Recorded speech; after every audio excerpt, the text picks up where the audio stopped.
ഇപ്പോൾ ഒരു ബാധ എന്ന് പറയുമ്പോൾ അല്ലെങ്കിൽ ഒരു വ്യക്തിയുടെ മരണം ഇതായിട്ട് ബന്ധപ്പെട്ടിട്ട് മനോമയ മണ്ഡലത്തിനെയാണ് ഇത് പിടിക്കുന്നത്, മനസ്സിനെയാണ് ഇത് പിടിക്കുക.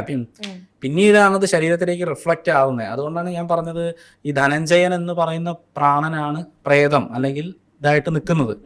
അതെന്താ? അത് നമ്മുടെ ഇമോഷണൽ വേവ്സ് ആണ്. നമുക്ക് മരിക്കുന്ന ടൈമിൽ ഉണ്ടാവുന്നതായിട്ടുള്ള വിഷമം. ഈ പറഞ്ഞ ഒരു അകത്തേക്കൊരു സ്പിരിറ്റ് ആത്മാവ് അല്ല, അങ്ങനെയല്ല.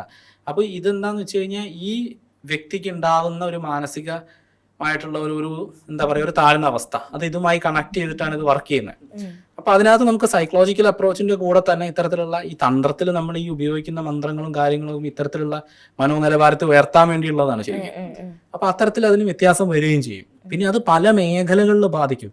ഈ ശത്രുബാധ ഇതൊക്കെ ബാധാവസ്ഥയിലേക്കൊക്കെ പോയി കഴിഞ്ഞു കഴിഞ്ഞാൽ ഈ പറഞ്ഞ പോലെ എന്ത് ചെയ്താലും രക്ഷപ്പെടില്ല.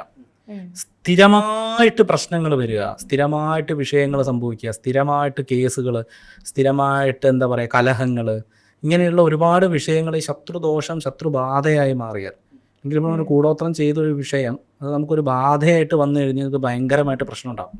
അപ്പം അത് ബാധയാണോ അതല്ല കേവലം ദോഷമാണോ ശാപമാണോ എന്നുള്ളത് നമ്മൾ അനലൈസ് ചെയ്തിട്ട് അതിന് പരിഹാരം ചെയ്താൽ മതി.